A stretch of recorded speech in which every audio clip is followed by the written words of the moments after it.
Vamos a estar orando por este momento. Juanito Lester, por favor, oración.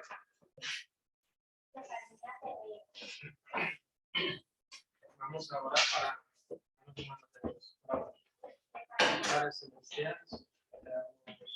Gracias, Señor, por lo que hemos hecho esta semana, Señor. Cada quien, Señor, las faltas que tenemos gracias por la vida, gracias a diario, por el alimento también que recibimos, Señor, en nuestros hogares, por el trabajo, Señor, que hemos logrado esta semana. Gracias. Y también por lo que vamos a hacer, Señor, en estos días, que tú lo tomes como grado, Señor Jesús, que todo salga bien y que tengamos nuestro corazón para alabarte verdaderamente, Señor. Entonces, pedimos, Señor Jesús. Amén, hermanos. Bueno, seguimos con el estudio del libro de Apocalipsis. Hoy toca Apocalipsis capítulo 5. Hacemos un poquito de memoria de lo que venimos estudiando y sabemos cuál es el propósito del libro de Apocalipsis. Vamos a refrescar un poco esto. El propósito de este libro es que la iglesia específicamente va dirigido a las 7 iglesias del Asia y también a la iglesia universal también, pero era para darles a ellos un ánimo pronto, ¿verdad? Un refrigerio para ellos saber qué acontecía con ellos por la incertidumbre que se estaba viviendo. En ese momento del año 90-92 aproximadamente después de Cristo, Juan en la isla de Patmos se les revelaba esta información de parte de Dios. Pero ¿qué sucedía en las iglesias del Asia? Estaba gobernando el imperio de Roma. Estaban haciendo persecución a los cristianos. La iglesia primitiva no se congregaba abiertamente en un templo. Estaban escondidos en casas, en cuevas, huyendo de las ciudades por la persecución romana. Y ellos esperaron, voy a hablar de Hechos capítulo 1, ellos esperaron que el rey de los judíos los liberara de la opresión de Roma. Pero no fue así. Ellos tenían que haber entendido el mensaje que Cristo vino a darles. Y era una liberación del pecado, una separación de las tinieblas a la luz. Y el único camino a la verdad y la vida es Jesucristo. Por eso que él se le presenta en Apocalipsis capítulo 1 a Juan, como yo soy el alfa y el omega, el principio del fin, el primero y el último. Yo soy el todopoderoso, Juan. No tengas miedo. Yo estoy contigo. Escribe, capítulo 2, escribe lo que estás viendo, escribe y plásmalo en un papel. Nosotros tenemos que entender que cuando la palabra dice escribe y plasma en un papel, se lo está diciendo al apóstol Juan, y nosotros tenemos que verlo como el apóstol Juan. Juan no está opinando, no está dando su punto de vista. Juan no está haciendo una interpretación de lo que está observando. Él está escribiendo lo que Dios le está ordenando. Capítulo 2 y capítulo 3 es la exhortación y la exaltación, porque hay dos cosas allí presentes. Una exaltación a la iglesia, una exhortación a la iglesia y una promesa para la iglesia. Ponemos ejemplo cualquiera. Si nos vamos a la primera que encontramos, que es Éfeso, sabemos que la exaltación es su arduo trabajo. Sabemos que la exhortación dejó de hacer las primeras obras con su primer amor, pero la recompensa es maravillosa. Sabemos que las promesas de Dios en este libro son para darle ánimo a la iglesia. Capítulo 4, observamos que habían seres vivientes, que habían 24 ancianos, que habían seres que estaban adorando al trono, al mismísimo Dios. Concluíamos que tanto los seres vivientes como las bestias, como todo lo que estaba allí delante del trono, absolutamente todos estaban adorando a Dios. Capítulo 5 nos va a decir un poco más a fondo lo que está ocurriendo en ese momento de adoración. Ahora Dios quiere dar el detalle. Voy a hacer un paralelo. Génesis capítulo 1. Tenemos la creación en 7 días. ¿Se acuerdan? Amén, ¿no? Amén. Pero capítulo 2 Sigue estando la creación, pero da un enfoque más profundo de Adán y Eva, pero sigue siendo la creación. A veces pensamos que, bueno, porque hay dos relatos de la creación. No, lo que pasa es que Génesis capítulo 1 son los 7 días, a grosso modo, de lo que creó Dios. Génesis capítulo 2 es un enfoque a fondo de lo que ocurrió en un día específico cuando Dios creó del polvo al hombre. Hace un enfoque profundo. Apocalipsis 5 va a ser un enfoque de lo que estaba diciendo Apocalipsis 4, de esa adoración. ¿Por qué hay 24 ancianos adorando? ¿Por qué hay ángeles adorando? ¿Por qué hay seres que adoran al trono, al que está centrado en el trono? Vas a ver en el pasaje la Trinidad perfecta. Vas a observar el que está sentado en el trono. Vas a observar a alguien que camina hacia el trono, el único que es digno de caminar hacia el trono. Vas a observar a alguien que tiene todos los ojos de la creación. Lo llaman los 7 ojos, los 7 espíritus. Te vas a nombrar, vas a ver el número 7. Como Apocalipsis es muy simbólico, tienes que ver el número 7 de la siguiente manera. En matemáticas, es el único número. Si tú coges ese número, lo puedes hacer en casa. Coges el número 1 y llenas la calculadora, los 10 dígitos, sean 10 millones, 11 millones, pero todo 1, 1, 1. Lo divides entre su propio número, te va a dar el mismo número, ¿cierto? Su número dividido entre el mismo número da el mismo número. Hazlo con el 2, con el 3, con el 4, con el 5, pero llegas al 7, ya no ocurre eso.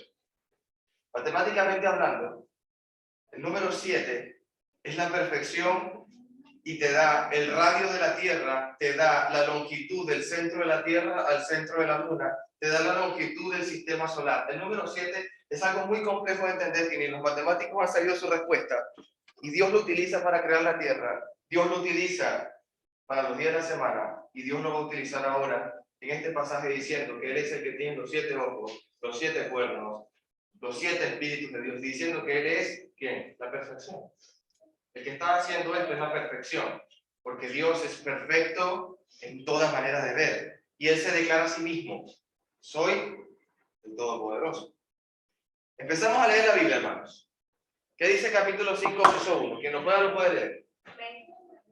Vi entonces que el que estaba sentado en el trono no tenía en la mano derecha un libro, el cual estaba escrito por dentro y por fuera. El libro estaba sellado con 7 sellos. La imagen anterior que tenía puesta es para que veas un poco cómo era este rollo. Se puede decir que es un papiro. El sello, normalmente se colocaba un sello real para que nadie lo pudiese desatar, sino aquel que tuviera la autoridad de poderlo desatar. Si alguien en Roma, voy a hablar de Roma, sellaba un papiro romano con una indicación al gobernante Pilato, solamente Pilato con ese sello era capaz de desatar ese sello. En el caso de esto, estamos viendo algo muy espiritual. Estamos observando que hay un libro, un rollo, un pergamino, un papiro, en la mano derecha que aquel que estaba sentado en el trono. Yo pregunto, ¿quién es el que está sentado en el trono? ¿Quién es? Le voy a refrescar la memoria. Jesús, cuando se inmoló a sí mismo, resucitó al tercer día, ¿dónde se sentó? A la diestra de Dios. ¿Quién está sentado en ese trono? Dios Padre, amén. Entonces, hemos localizado de quién se está hablando en este pasaje. ¿Quién posee el rollo? El Padre. ¿Lo tiene en dónde? En su mano derecha. Ahora vamos a ver quién es el digno de acercarse al Padre, coger el papiro y abrirlo. ¿Quién es el digno? Lo sabemos. Lo hemos cantado en la iglesia. Porque digno eres. Digno eres. Sigue diciendo la palabra. El rollo estaba escrito por dentro y por fuera y sellado con 7 sellos. Este mensaje, voy a leer un poco aquí lo que estoy parafraseando. Este mensaje de Cristo victorioso es digno de revelar nuestro destino. Es decir, ¿para qué existe el Apocalipsis? Para la iglesia de Cristo. Para que ellos vean y entiendan que el futuro, la palabra libro no se refiere literalmente a un libro empastado, se refiere a ese papiro o algo redondo como estaba en el Antiguo Testamento, como estaba en los libros antiguos. Cuando estudiábamos lo que era Bérgamo, hablamos de que era una ciudad con una biblioteca muy grande. tiene ese contenido. Entonces, leo aquí abajo. Es la revelación de las cosas que han de suceder pronto. Si tú lees nuevamente lo que dice aquí la palabra, Apocalipsis 1, vamos allá. Apocalipsis 1, del 1 al 3. Esta es la revelación de Jesucristo, la cual Dios dio para mostrar a sus siervos los acontecimientos que deben de suceder pronto en el futuro, hermano. Son acontecimientos del futuro. El libro de Salmos nos habla también de momentos importantes de lo que estamos conversando. Salmo 139 dice, el 139, ¿lo puede leer, hermano? 139, 16. Amén. Con tus propios ojos viste mi embrión. Todos los días de mi vida ya estaban en tu libro. Antes de que me formaras, los anotaste y no faltó un solo de ellos. Amén, hermano. Entonces, el mismísimo David se le ha revelado un libro. Pero no, el mismísimo David está hablando cosas que no entiende, ni sabe. Está profetizando cosas que nosotros ahora tenemos una breve luz en el Apocalipsis de qué libro se estaba refiriendo David. Yo puedo poner ejemplo de muchas profecías. Por ejemplo, cuando el mismísimo Juan el Bautista le dijo tú, he aquí, el Cordero de Dios que quita el pecado del mundo, porque venía caminando hacia Jesús aquí a bautizarse, porque y lo dice de esa manera. Pero Juan el Bautista dijo una profecía que no sabía lo que estaba diciendo. ¿Sabes por qué? Porque luego estaba en la casa y le preguntó a sus discípulos, ve y dile a mis discípulos, pregúntenle al Mesías si él es el que ha de venir o esperamos nosotros. Pero si lo acabas de decir, tú dijiste que él era el Cordero de Dios que quita el pecado del mundo, pero nadie sabía, ni siquiera Juan el Bautista, lo que iba a hacer Cristo, de crucificarse. Era la forma y la manera de darnos salvación a nosotros. Ese era el misterio, y ese misterio fue revelado. Inclusive, Apocalipsis 5 nos va a revelar cosas importantes. Versículos 2, 3 y 4, por favor, lo pueden leer. Apocalipsis 5, de 2 al 4. Amén. Y vi a un ángel fuerte que reclamaba a gran voz: ¿quién es digno de abrir el libro y de sacar sus sellos? Y ninguno, ni en el cielo, ni en la tierra, ni debajo de la tierra, podría abrirlo, ni aún mirar. Y lloraba yo mucho, porque no se había hallado a ninguno digno de abrir el libro, Amén. ni de leerlo, ni de mirar. Amén, hermano. Amén. Entonces yo les pregunto, Dios les bendiga, hermanitos. Pasen adelante. Bendiciones, amados hermanitos. Entonces, empezamos a leer el versículo 2. ¿Qué está viendo Juan? ¿Qué está observando Juan? ¿De dónde? Si lee capítulo 1, capítulo 2, sabemos que el ángel toma a Juan y le muestra estas cosas. Luego vemos a Jesús que le pone la mano en el hombro a Juan. Dice, vi un ángel poderoso que proclamaba con fuerte voz: ¿quién es digno de romper los sellos de este libro y abrirlo? Está proclamando y preguntando a todos los que están presentes, ¿quién es digno? Yo pregunto, ¿qué significa la palabra digno? ¿Cómo la definimos? ¿Qué es digno? El merecedor. ¿Qué más? La palabra digno refiere, como dice la hermana Gracie, el merecedor a hacer algo. ¿Qué más? ¿Qué más nos ubicamos con la palabra digno? ¿Cómo? Cualificado para. Cumple requisitos, por decirlo de esa manera, para hacer ese trabajo específico. Yo soy la dignidad, o digno, o idóneo. Estamos hablando de que es una persona que tiene esas cualidades específicas de suplir esos requerimientos para hacer ese tipo de trabajo. ¿Qué trabajo hay que hacer ahí? Desatar un libro. Yo me voy a poner el caso de cuando Jesús escribía en tierra con la mujer adúltera y todos lo rodearon y le dijeron, es digna de muerte. Por eso prenden adulterio. Digo, bueno, el que esté libre de pecado, el que sea digno, el que no tenga pecado, que tire la primera piedra. Todos se acusaron por su conciencia y se fueron dejándolo solo. Sí, hermanito Jorge. Jorge, perdón. También Jesús tiene la llave que cierra de tal manera que nadie puede abrir. Amén, varón. Lo acabamos de leer en el capítulo 4. Amén, varón. Entonces, ¿quién es el digno? Lo dice a gran voz el ángel. Acuérdate que todo esto está ocurriendo con un mismo propósito.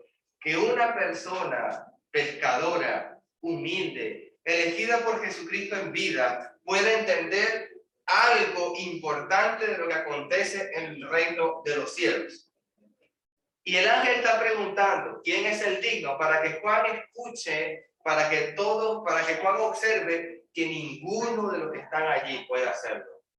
Pero nadie en el cielo, fíjate cómo hay tres cosas importantes aquí. En el cielo no hay nadie digno. En la tierra no hay nadie digno. Debajo de la tierra, en los sepulcros, la gente muerta, en el Hades, nadie puede abrir ese rollo. Es decir, que ni el mismo Elías, ni Moisés, ni el padre Abraham tiene la dignidad, la idoneidad, los requisitos cumplidos para cogerle el rollo al Padre y abrirlo. Nadie tiene esa autoridad. Ni la dignidad, ni los requisitos. ¿Cómo fue que dijo usted, hermanita? Se me fue tu palabra. Merecedor. Merecedor. Ninguno es merecedor, me encanta esa palabra. Ninguno es merecedor de poder coger ese libro. Y yo cuando estuve analizándolo, me llamó mucho la atención cuando dijo debajo de la tierra, porque dijo, ¿quién está en el Seol? ¿Quién está en el Hades? El padre Abraham no es merecedor de esto. Elías no es merecedor. Eliseo no es merecedor. Ahora Juan, como sabe quién está en el Seol, ahora Juan, como sabe que conoce a Jacob, Israel, que conoce a Elías y conoce a toda su descendencia, al rey David, dice, comencé a llorar amargamente. ¿Sabes por qué?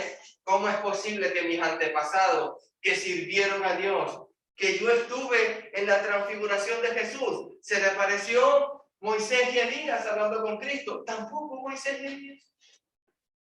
Comenzó a llorar amargamente.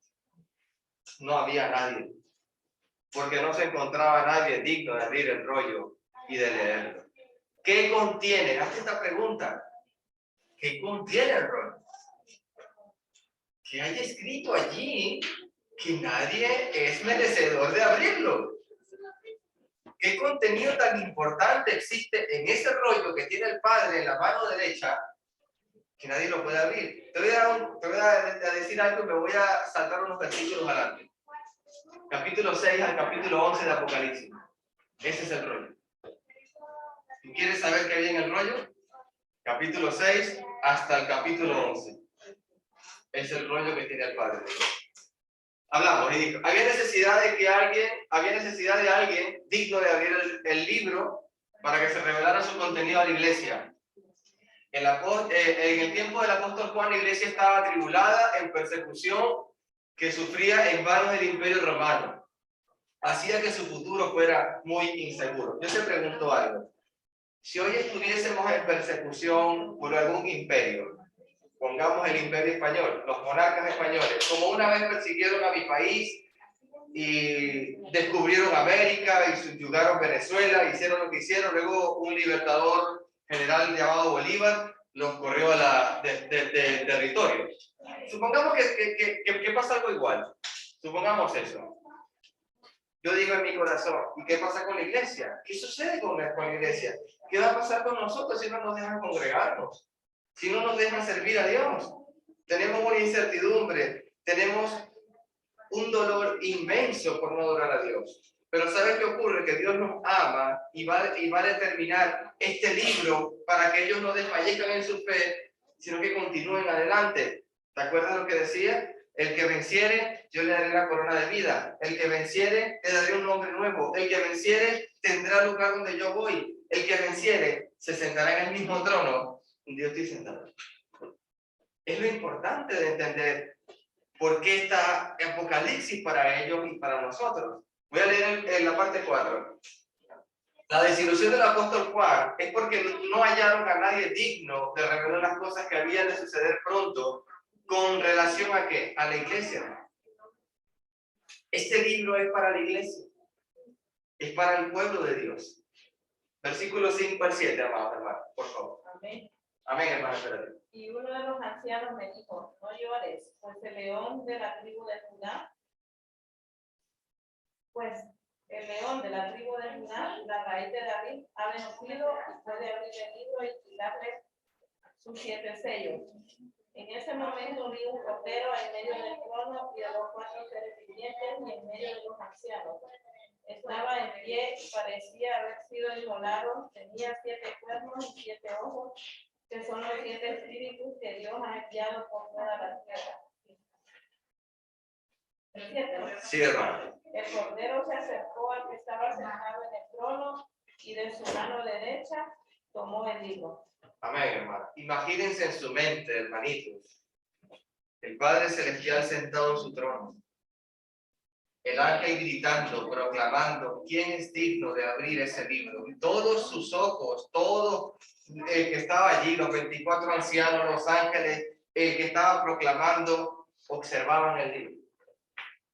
Y de repente aparece en escena el Cordero de Dios, el león de la tribu de Judá. ¿Y cómo lo ve Juan? Juan, empezamos al versículo 5. Pero uno de los 24 ancianos me dijo, estamos hablando que le está conversando directamente a Juan, deja de llorar, no llores más amargamente como estaba llorando en el versículo 4, no llores más, mira, es decir, vuelve en tus sentidos y mira lo que está pasando, el león de la tribu de Judá, el heredero del trono de David. Tengo un texto que se los voy a mostrar en Salmos, ahorita después de esta lámina, para que veas cómo el mismísimo David le dijo, hay un leoncito que saldrá de la tribu de Judá. ¿Por qué? Porque lo vio pequeño, pero aquí es el vencedor ya. Ha ganado la victoria. Él es el digno. ¿Quién es digno? Preguntaba. No había ninguno. Pero aquí dice, él es digno. ¿A quién se refiere el pasaje, versículo 5? ¿De quién está hablando el pasaje? ¿Del Padre, del Hijo o del Espíritu Santo? Hay que definir eso.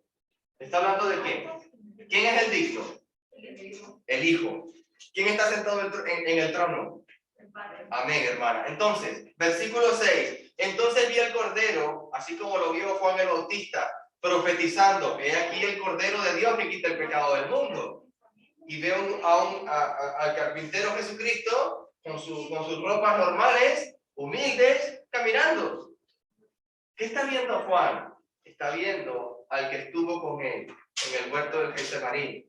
Está viendo Juan aquel que estuvo con él en la transfiguración. Está viendo Juan aquel que vio cuando resucitaban a Lázaro. Está viendo Juan aquella hermosa y bella persona que compartió parte de su ministerio con el gran maestro Jesús. Vi a un cordero que parecía que había sido sacrificado, pero que ahora estaba de pie entre el trono, los 4 seres vivientes y en medio de los 24 ancianos.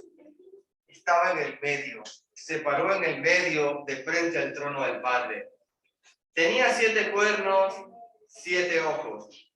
Libro del profeta Daniel. Ya vamos a ir allá para que entiendan qué significan los 7 cuernos. Los 7 ojos, también le vamos a dar un contexto. Representan los 7 aspectos del Espíritu de Dios, el cual es enviado a todas las partes de la tierra. Y pasó adelante y tomó el rollo de la mano derecha del que estaba sentado en el trono. ¿Te acuerdas cuando el Padre le dijo a su hijo en el Getsemaní, no puedo hacer eso? ¿Te acuerdas esas palabras del Padre? Que él le dijo, Padre, si es posible, pasa de mí esta copa, pero no se haga lo que yo quiero, sino lo que tú deseas, tu voluntad. Y el Padre no contestó cosa alguna, no puedo, hijo. Y aquí tiene el rollo para poderlo leer. Él es el único digno, porque él, como dice el versículo 5, ha ganado. Él ganó en el Getsemaní. Él ganó en la cruz. Nadie lo pudo retener. Lo importante de este pasaje de Apocalipsis 5 es que Él es el vencedor, Él es el ganador. Pregunta, ¿cómo se refiere el apóstol Pablo cuando habla de que somos vencedores? ¿Se acuerdan? ¿Que nosotros somos más de vencedores, porque Él ganó la victoria. Vamos a leer aquí. Génesis, vamos al libro de Génesis, por favor, capítulo 49, versículo 8 al 11, por favor. Génesis 49. Génesis 49, versículo 8 al 11. ¿Quién lo puede leer, por favor? Amén, hermano. A ti, Judá, te alabarán tus hermanos, sujetarás a tus enemigos por el cuello, y los hijos de tu padre se inclinarán ante ti. Tú, Judá, eres un cachorro de león. Tú, hijo mío, te apartaste de tu presa, te encorvas, te echas como león, te asemejas a un león viejo. ¿Quién se atreverá a despertarte? No se te quitará el cetro, Judá, ni el símbolo de poder de entre tus pies, hasta que venga Silo, y en torno a él se congreguen los pueblos. Con tu ponillo atado a una vid, con tu borrico atado a una cepa, lavarás tus vestidos en vino, y en la sangre de las uvas tu manto. Amén, hermano. Hay una profecía escrita tan hermosa en el Génesis 49. ¿Quién es capaz de despertar a ese león? Pero de ti, Judá, saldrá el león. De Judá saldrá ese león. Y ahora vemos el anciano diciéndole a Juan, ahí está, él es digno, el león de la tribu de Judá, citando profecía del Antiguo Testamento. Hay muchos pasajes que podemos leer esta mañana. Me gusta mucho cómo Salmos 89, vamos a Salmos, libro de Salmos 89. La palabra de Dios es maravillosa. 89:28 dice, lo amaré y le daré mi bondad para siempre. Mi pacto con él nunca tendrá fin. Él es, lo que quiere decir David, que él es el que tiene la dignidad, es el merecedor de abrir esto. Él es el único que puede hacerlo. Versículos 35 y 36 dicen, le hice un juramento a David y por mi santidad no pudo mentir. Su dinastía seguirá por siempre y su reino perdurará como el sol. Cuando el apóstol Pedro se puso en pie en Pentecostés, les dijo, he ahí el sepulcro de David. Pero David mismo había dicho que su dinastía permanecería para siempre. ¿De dónde viene el linaje de Cristo, hermano? ¿De quién? De David, como dice mi hermano Noel. Cuando David dijo estas palabras, no hablaba de sí mismo, estaba hablando del mismísimo Cristo, del reinado de Cristo, de que iba a ser eterno Cristo, del reinado que nadie iba a poderle quitar, como dijo el profeta Daniel, ya con la estatua de Nabucodonosor, y vio un monte sobre los montes que destruía los reinos, y este reino permanecía para siempre. Ha vencido por medio de su muerte. Por medio de ella ha llegado a ser rey y por medio de ella ha llegado a ser digno. Vamos al libro de los Hebreos, hermanos, porque es importantísimo comprender por qué Jesús es el digno. Hebreos nos da a entender de dónde proviene Cristo, cuál fue su trabajo y su propósito. Dice Hebreos capítulo 2, verso 14. Hebreos 2:14 dice, debido a que los hijos de Dios son seres humanos, hechos de carne y de sangre, el Hijo también se hizo de carne y de sangre, pues solo como ser humano podía morir y solo mediante la muerte podía quebrantar al poder de quién, hermano. ¿Cómo dice su versión? Léalo usted, por favor. La muerte es el Señor. Amén, hermano. Amén.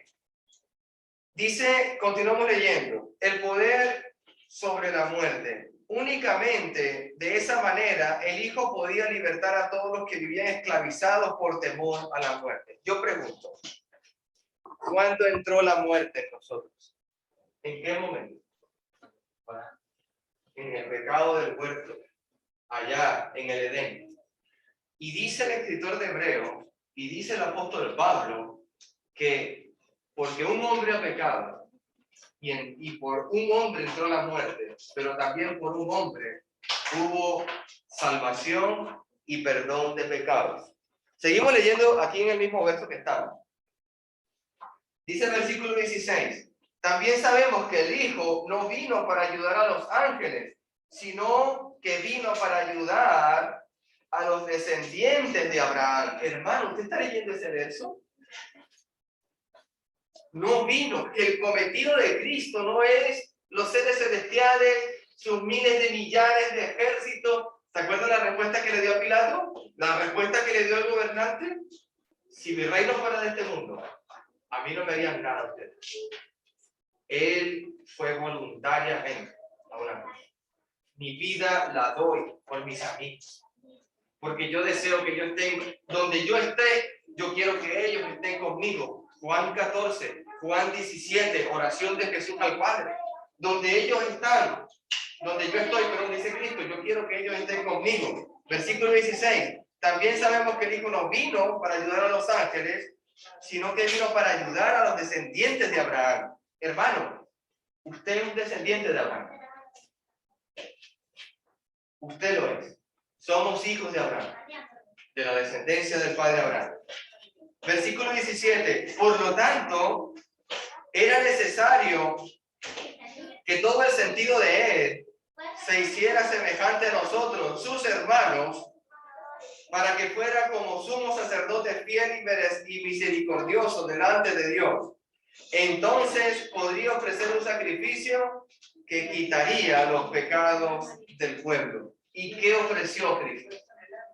El sumo sacerdote de Israel ofrecía algo. ¿Qué ofreció Cristo? Su vida. Y ahora nosotros tenemos acceso, hermano Roberto. Sí, la referencia de Léalo. porque por cuanto la muerte entró por un hombre, también por un hombre en la resurrección de los muertos. Amén. Y así como en Adán todos mueren, también en Cristo todos serán vivificados. Palabra de Dios. Qué bendición, qué alegría, qué regocijo, qué bálsamo sentimos ahora al leer esto. Apocalipsis 5 nos está dando una manera de observar a Jesús como el vencedor, como el digno. Versículo 18. Sigo en Hebreos capítulo 2. Debido a que Él mismo ha pasado por sufrimientos y pruebas, puede ayudarnos cuando pasamos por pruebas. ¿Quién le ayuda a usted cuando nuevamente está azotando el COVID en esta ciudad? Cuando nuevamente vemos familiares morir. Lamentable y triste, hermano. Jesús nos va a ayudar. No tenga duda de eso. No tenga duda ni tenga en menos lo que es capaz de hacer Jesús. Hablamos de los 7 ojos, de los 7 espíritus de Dios. Vamos a comparar un texto. Vamos a Apocalipsis 4. Apocalipsis 4. Hay un comentario importante. Versículo 5. Del trono salían relámpagos y estruendos de truenos. Delante del trono había 7 antorchas con llamas encendidas. Esto es que, ¿qué significa eso? Que el Espíritu de Dios, hermano, está en todo sitio. Que él te puede ver. No hay nada oculto para Dios. ¿Te acuerdas cuando el profeta Jonás le dijo Dios, ve a Nínive, aquella ciudad? Ve a Nínive y predica y pregona ante ella que en 40 días yo la voy a destruir. ¿Qué hizo Jonás? ¿Va a huir de Dios? Yo pregunto. Él se propuso en su corazón hacerlo. Cogió un navío, no fue a Nínive. Descendió a Tarsis, cogió un navío y zapó. Se escondió de Dios, huyó de Dios. ¿Qué hizo Adán cuando pecó? Gracias, Marito Roberto, por el comentario. ¿Qué hizo Adán cuando pecó? Se escondió. Voy a esconderme de Dios, para que no me vea Dios. Jonás, voy a esconderme de Dios, para que Dios no me vea. Hermano, la perfección de Dios es que todo lo ve, todo lo sabe, todo lo conoce. Y voy a citarle la gran comisión. Jesucristo le dijo a los apóstoles, Mateo 28, yo tengo autoridad. ¿En dónde? ¿En los cielos? Amén. ¿Cuánta autoridad tenemos nosotros? La que nos ha dado el Padre a través de Jesucristo. Pero Él la tiene toda. Él la tiene toda. Él es el único de verdad, hermanos. Él es el único. Vamos a leer Apocalipsis 5, versículo 8 al 12, hermanos. Del 8 al 12, Apocalipsis 5. ¿Quién lo puede leer? Amén, hermano. Cuando hubo tomado el libro, los 4 seres vivientes y los 24 ancianos se postraron delante de los corderos. Amén, hermano. Yo, espera un momentico, perdón que lo interrumpa. ¿Qué hizo Jesús? Tomó el libro. Tú imagínate el ángel proclamando, versículo 4, Juan llorando, versículo 4, el anciano consolando a Juan, no llores más. Y va el cordero sin titubear, directo al Padre. Es su Padre. ¿Usted tiene miedo al Padre? ¿Alguien le tendrá miedo al Padre? Hermano Luis, ¿usted tiene miedo al Padre? Yo deseo estar con el Padre. Una persona de la Trinidad perfecta que es capaz de dar a su propio Hijo por amor, por amarme a mí, yo deseo estar con Él. Acercarse al Padre no hay que temer, aunque es el Jehová de los ejércitos, aquel que con mano poderosa oprimió a Egipto, aquel que con mano poderosa que quebrantaba pueblos a través de la espada de David. Pero hoy nosotros no tenemos que tener ese miedo porque su espada no está contra nosotros. Su espada no es por nosotros. Su espada nos salva. Jesús tomó el libro. Sigue leyendo, hermanito. Todos tenían arpas y copas de oro llenas de incienso, que son las oraciones de los santos. Y cantaban uno nuevo canto, diciendo: digno eres de tomar el libro y de abrir sus sellos, porque tú fuiste inmolado y con tu sangre nos has redimido para Dios, de todo linaje y lengua y pueblo y nación. Hasta el 12, hermano. Y nos ha hecho para nuestro Dios reyes y sacerdotes, y reinaremos sobre la tierra. Y miren, y oí la voz de muchos ángeles alrededor del trono, y de los seres vivientes, y de los ancianos, y su número era millones y millones, que decían a gran voz: el cordero que fue inmolado es digno de tomar el poder, la riqueza, la sabiduría, la fortaleza, la honra, la gloria y la alabanza. Amén, amado Jordi. Voy a tener que hacer un comentario porque es necesario que tengamos una herramienta para defender la sana doctrina. Necesariamente tenemos que tener herramientas para defender en qué y en quién y cómo hemos creído en Cristo. Esto es un párrafo que denominaciones han pervertido y han utilizado para su propia perdición. Han utilizado para perder a almas ahí fuera. Han utilizado para decir palabras donde Dios no está hablando esas palabras. Por ejemplo, voy a dar 2 ejemplos y vamos a profundizar. El hecho que diga que usaban arpas no quiere decir que pueden usar instrumentos musicales dentro de la congregación, y eso lo voy a explicar. El hecho que digan que están reinando en la tierra no significa que reinarán aquí eternamente y unos vivirán aquí y otros vivirán allá. Hay palabras claves, hermano, que vamos a estar estudiando. Esto es importante para que tengamos una doctrina, como dice la Escritura, y defendamos ardientemente, como dice Judas 3, en quién y cómo hemos creído. Vale, empezamos versículo 8. Cuando él tomó el rollo, lo tomó Jesucristo, porque él era el único digno. Juan, no llores más.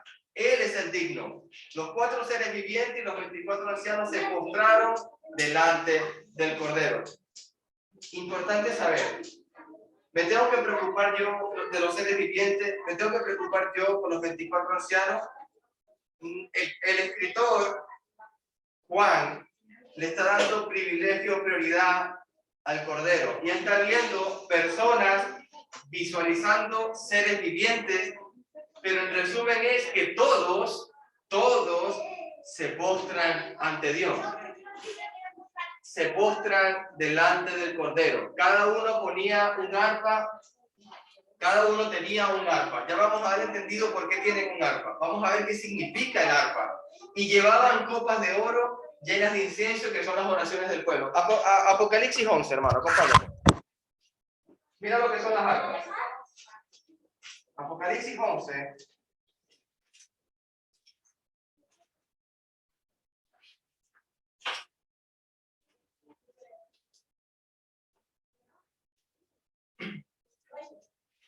Vamos a leer un poco Apocalipsis 11. Espera un momento.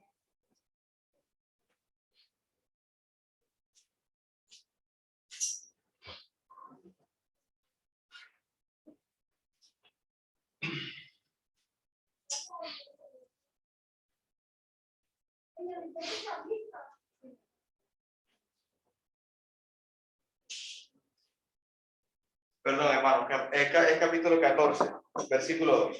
Me perdonan. Ahora sí estamos en el texto correcto. Y oí, capítulo 14, Apocalipsis, y oí un sonido que venía del cielo. Era como el rugido de grandes olas del mar, o el retumbar de fuertes truenos. Parecía el sonido de muchos arpistas tocando juntos.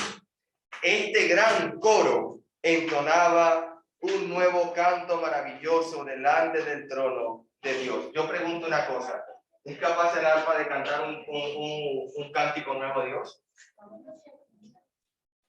Seguimos dándole contexto. Capítulo 15, versículo 2. Capítulo 15 de Apocalipsis.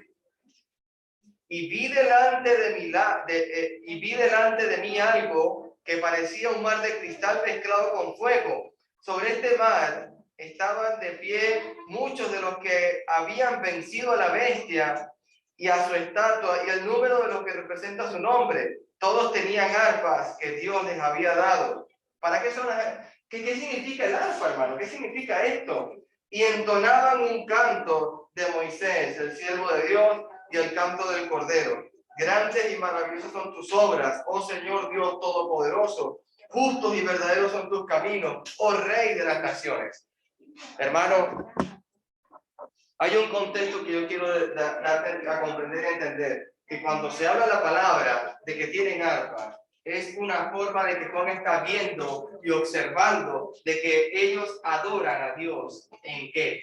En cantos espirituales. Es el ejemplo que hay en Apocalipsis. Te haces una pregunta y yo quiero que la sepas. Cuando hay una pregunta en un libro específico, la respuesta está en el mismo libro. No puedes cambiar de libro. Es una regla de hermenéutica, es una regla de teología, es una regla de exégesis, porque cambiaríamos contexto y cambiaríamos de pacto. ¿Qué pacto está vigente en Apocalipsis? ¿Y qué pacto está vigente en el Salmo? Pregúntate eso. Cuando el salmista dice, yo con el arpa adoro a mi Dios, ¿qué pacto está vigente? Cuando los ancianos tienen arpa, pero están cantando a Dios, ¿qué pacto está vigente? La gracia de Dios en el Apocalipsis y el Antiguo Testamento, con el antiguo pacto de la ley de Moisés, en el rey David. Tenemos que definir el tiempo y el pacto, siempre importante. Entonces, no podemos decir que como en Apocalipsis tenían un arpa, me voy a hacer el paralelo de Salmos. No puedes hacer eso. Y eso es lo que están haciendo ahí fuera para meter instrumentos musicales dentro de la congregación. Y ellos no hay ejemplo aquí de que lo estén utilizando como decía Salmos, y tocaban el arpa. ¿Te acuerdas? Tocaban. La palabra clave es tocar el arpa. Aquí no estaban tocando el arpa. Tenían un arpa, pero cantaban. Tenían el arpa, tocaban y cantaban, lo dice, hermano. Seguimos viendo aquí cosas importantes. Ayer recordaba un momento maravilloso porque ¿sabes lo importante que son las oraciones para Dios? Mira lo que dice, y tomó el rollo. Jesucristo tomó el rollo. Los seres vivientes y los 24 ancianos se postran ante el Cordero. Seguimos leyendo. Cada uno tenía un arpa y ellos llevaban copas de oro llenas de incienso. Es algo simbólico. No es posible que una copa de oro sea para poner incienso. La copa es para beber. Pero en este caso, Juan lo describe de esa manera. Y son nuestras oraciones.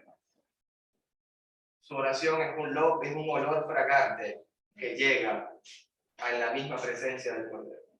Su oración llega con un olor fragante, así como cuando Noé sacrificó un animal cuando el arca tocó suelo y subió olor fragante a Dios. Cuando el apóstol Pablo dice a la iglesia, nosotros somos el olor de Cristo. Ahí está. ¿Usted quiere dejar de orar? Pues no llegará la oración ni el olor a Dios. No dejemos de orar. ¿Te acuerdas cuando decía Santiago que la herramienta más poderosa nuestra es la oración? Si alguien está enfermo, ¿qué debe de hacer? Llame al anciano, pero ¿qué más hay que hacer? Haga oración. Si alguno está feliz, haga cantos de oración, haga cánticos y haga oración. ¿Qué le dijo Pablo a los filipenses? Orar sin cesar. Porque la oración del justo, que decía, también puede mucho. Y cantaban un canto nuevo. Pregúntate. Voy a hacer un paralelo importante. Jesús dijo, mandamiento nuevo os doy. Que os améis los unos a otros como yo los he amado. Antiguo Testamento, mandamiento nuevo no había. Era un mandamiento de Dios. Ama a tu prójimo. Y ahí se terminaba la escritura. Jesús le añade, como a ti mismo, tú debes de accionar, caminar, coger al hombre apedreado, golpeado, no ser como el samarita, no ser como el levita ni como el sacerdote, ser como el samaritano, que lo cogió, le vendó las heridas y le pagó, inclusive lo que gastase de más. Significa algo nuevo, significa que hay un canto distinto aquí y es la interpretación que tenemos que dar. ¿Qué es lo nuevo? Pregúntate. Así como el mandamiento nuevo, ya saben y lo conocen, yo sé que sí, que el mandamiento nuevo es amar, pero no como el Antiguo Testamento, que era solamente alejarme y no hacer daño. Este es ir y amar. Pero aquí, ¿cuál es el canto nuevo? Tenemos muchos salmos y muchos cantos de profetas y de palabras de Dios que son cantos. Pero ¿qué significa el canto nuevo? Vamos a leer las palabras que dicen. Tú eres el digno. Eso es algo nuevo. Ni en los cielos, ni en la tierra, ni debajo de la tierra. Nadie es digno. El canto nuevo es, tú eres el digno. No es Elías, no es el padre Abraham, no son los 24 ancianos. Lo nuevo es que ni siquiera Satanás sabía a qué venía a haber hecho el trabajo Jesús. Si tú eres el hijo de Dios, tírate. Si tú eres el hijo de Dios, convierte las piedras. Si tú eres el hijo de Dios, ¿por qué no sabía si era el hijo de Dios? En la tentación, Dios venció. En el Getsemaní, Dios venció. En la cruz, Dios obedeció al Padre. Y ahora que tenemos un canto nuevo, ahora sí puedes entender por qué Él es digno. Él es digno de tomar el rollo. Él es digno de leerle la profecía a su propia iglesia y decirle, amados hermanos, no pierdan su primer amor. Amados hermanos, yo les daré una morada donde yo estoy para que ustedes también estén. El canto nuevo. ¿Y qué dice? Vamos a leerlo, vamos a conocer ese canto tan maravilloso. Yo sé que lo hemos cantado aquí, yo no me lo sé muy bien, pero el hermano Robert seguramente lo sabe, o el hermano Luis, o Lester, no sé, creo que sí se lo sabe bien. Yo no me lo conozco. Tú eres digno de tomar el rollo y de romper los sellos y abrirlo. Tú eres el rey de reyes. Tú eres sacerdote y eres sacerdote. Nadie puede desatar esos sellos. Tú eres el que tiene los requisitos cumplidos. Tú eres el merecedor. Pues tú fuiste sacrificado. Esa palabra es clave, hermano. Tú fuiste sacrificado y la sangre pagó el rescate tuyo, el rescate mío. ¿Para quién? ¿Para quién? ¿Para quién fue el rescate? Pregúntate, ¿para qué soy rescatado yo? Para Dios. ¿Te acercarías al Padre? Sí. Con amor y todo confiado. El rescate para Dios de gente de todo pueblo, de tribu, de lengua y nación. No es únicamente a las iglesias del Asia, para nosotros, pueblo gentil, pueblo griego. Y las has transformado en un reino de sacerdotes para nuestro Dios. Y reinarán. Palabra clave, hermano. En el griego es sobre la tierra. Traducción correcta. Esta palabra, si cogen alguna otra versión de la escritura modificada para la destrucción del pueblo de afuera, le quitan sobre y le ponen en la tierra. ¿Sabes por qué? Para ellos definir su doctrina falsa, diabólica, de que la tierra no será destruida, de que la tierra no será aniquilada. Y aquí pervierten la escritura, cambian la palabra, porque el que le quita o el que le añade, ¿qué pasa en el Apocalipsis? Ahí lo sentencia. Dios sabe que van a coger sus pergaminos, su palabra, y la van a alterar. Por eso es importante ser como los de Berea. Hermano, no se confíe. Vea la escritura, examine la escritura, vea lo que le están hablando, compárelo con textos bíblicos sobre la tierra, hermano. Nosotros tenemos autoridad sobre esta creación. No somos de la creación. No somos los que vamos a estar en la creación eternamente. Eso no existe, hermano, en la palabra. Sí, Jorge. Quería preguntar si tiene la palabra con Sí, sobre. sí, exactamente, hermano. Perfectamente, que es lo que viene a continuación de la lámina, lo que acabas de decir. Seguimos leyendo. Entonces volví a mirar y vi olas. Volví a mirar y oí las voces de miles de millones de ángeles alrededor del trono y de los seres vivientes y de los ancianos. Yo leo este texto y me acuerdo a Jesús preso, diciéndole al gobernante, si mi reino fuera de este mundo. Miles de millones de ángeles. Si mi reino fuera de este mundo, tú no estarías haciendo eso. Yo voluntariamente entrego mi vida. Ellos cantaban en un potente coro. Digno es el cordero que fue sacrificado. ¿No te parecen palabras de Juan el Bautista? De recibir el poder, la riqueza, la sabiduría y la fuerza, el honor, la gloria y la bendición, hermano. Estamos hablando de que en Jesús tenemos vida eterna, tenemos salvación por todas las cosas.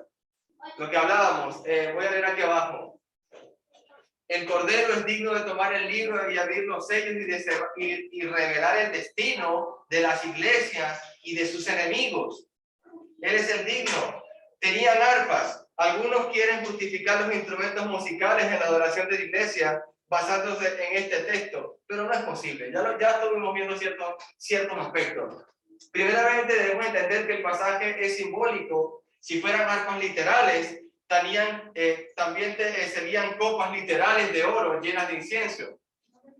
Nadie cree que las copas sean literales.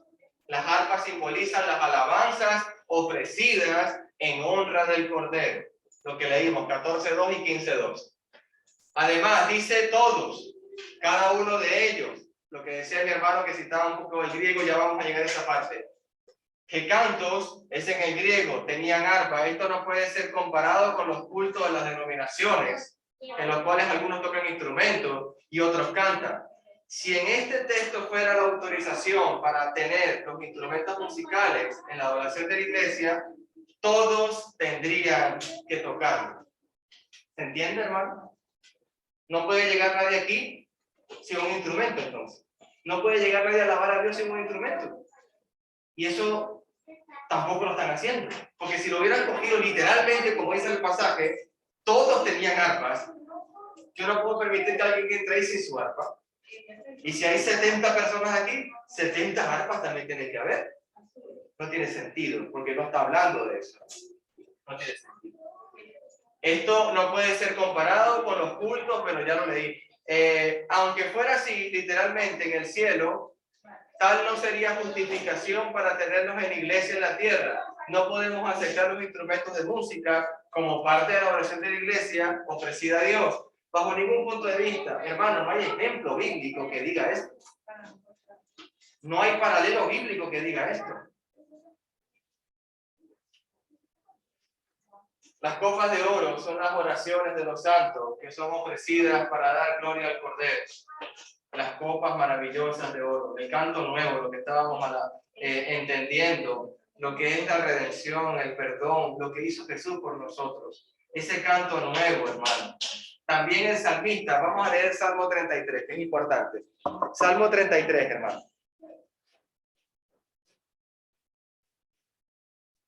Salmo 33, versículo 3, dice: entónenle un canto nuevo de alabanza, toquen el arpa con destreza y canten con alegría. ¿Se están dando cuenta la diferencia de tocar y cantar expresado en el texto?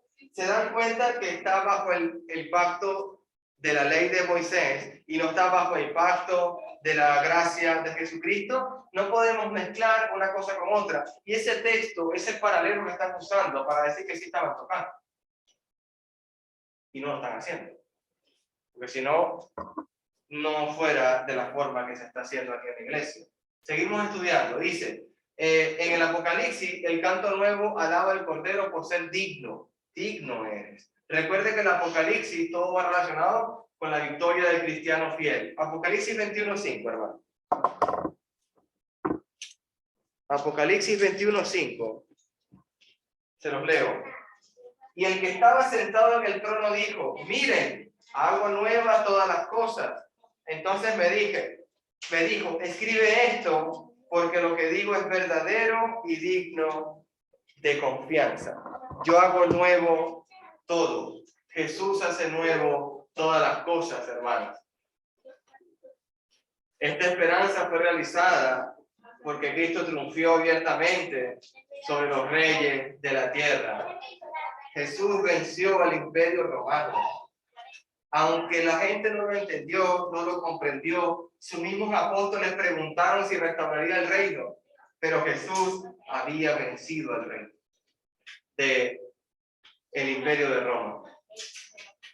Apocalipsis 11:15 dice: nos es revelado como reinos del mundo, iban a venir a ser de nuestro Señor y de su Cristo. Vamos a leer Apocalipsis 11:15, hermano. Que nadie nos pueda engañar ni sacar de la verdad de Cristo. Apocalipsis 11, versículo 15, dice la palabra: entonces el séptimo ángel tocó su trompeta y hubo fuertes voces que gritaban en el cielo: ahora el mundo ya es el reino de nuestro Señor y de su Cristo, y Él reinará por siempre y para siempre, hermano. No hay nada que se pueda oponer entre Jesús y Él. Nada, hermano. Los reinos de los santos muertos que resultaron después de la destrucción de la tierra, en esa gran batalla que se va a definir cuando la bestia sea liberada, el mismo Satanás sea liberado de la prisión de los 1000 años. En Apocalipsis 20 ya lo estudiaremos. El gran texto que decía mi hermano, sobre la tierra, no hablaba en la tierra. Vamos a observarlo. Voy a irme al texto de Mateo 28:18, por favor lo pueden leer. Mateo 28:18, para darle contexto. Mateo 28:18. Amén, hermanos. Sí. Y Jesús se acercó y les habló diciendo: toda potestad me es dada en el cielo y en la tierra. Toda, hermano. ¿Cuánta potestad tiene usted? ¿Cuánta potestad tengo yo? Nosotros no somos los que vamos a reinar aquí. Acabamos de leer, Él es el digno. Él, al tocar la séptima trompeta, ahora Él es el que va a gobernar sobre todo. Nosotros no reinaremos en este mundo, hermano. Nosotros no estaremos aquí. Versículo 13. Y entonces oí a toda criatura en el cielo, en la tierra, debajo de la tierra y en el mar que cantaban. Hermanos, todos adoraban a Dios. La criatura del cielo, en la tierra, debajo de la tierra.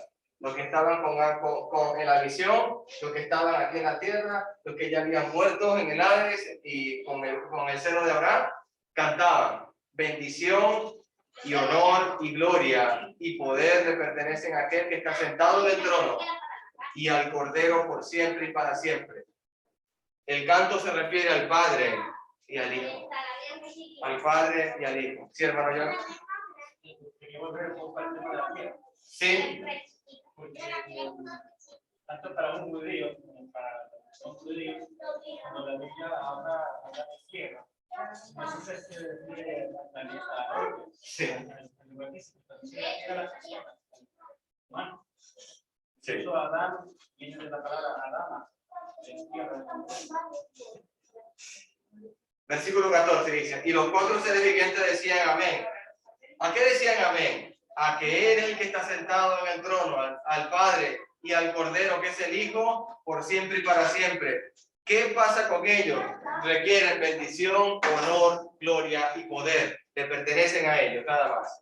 Ellos dijeron amén. Y los 24 ancianos se postraron y adoraron al Cordero, porque Él era el único digno. Esto significa que los cristianos iban a vencer de sus persecuciones mediante el poder de Cristo. Yo pregunto, ¿qué tribulación o qué angustia o qué sufrimiento pasa usted que no es capaz de vencer? ¿Qué cosa me puedo enfrentar yo que no soy capaz de vencer? Es que ni la muerte, decía el apóstol Pablo. Es que ni la muerte, Pablo. El cántico de miles de millones, ¿qué decían? ¿Cuál es el tema? Digno eres. El Cordero es el único digno. El principal mensaje para nosotros hoy, ¿cuál es? Dios, por medio del Cordero, está gobernando el universo entero. Ellos reciben las alabanzas de toda la creación de una manera u otra, como dice el libro de los Efesios. Nosotros somos ese sacrificio vivo también, hermanos. El cristiano no debe temer en tiempos de angustia, tribulación, persecución ni pruebas. Dios está en el trono. Cristo está viviendo. Todo bien para los redimidos en Cristo Jesús. El tema es que capítulo 6 hasta el capítulo 11, hermanito, se va a estudiar el libro que Jesús va a abrir. Tú imagínate lo que Jesús va a hacer. ¿Qué amor tiene Cristo? Aparte de dar su vida, quiere decirle a la iglesia, no temas, yo te voy a decir lo que ha de acontecer pronto. Y va a abrir un libro, hermano, del futuro, para la iglesia del Asia, para los que viven en ese momento. El libro de Apocalipsis, capítulo 5, nos ha enseñado que hay uno que es digno, que merece la gloria, la honra y el honor, tanto en el cielo, en la tierra y debajo de la tierra. El único merecedor de eso se llama Jesús. Dios les bendiga, hermanitos. ¿Alguna pregunta? ¿Comentarios?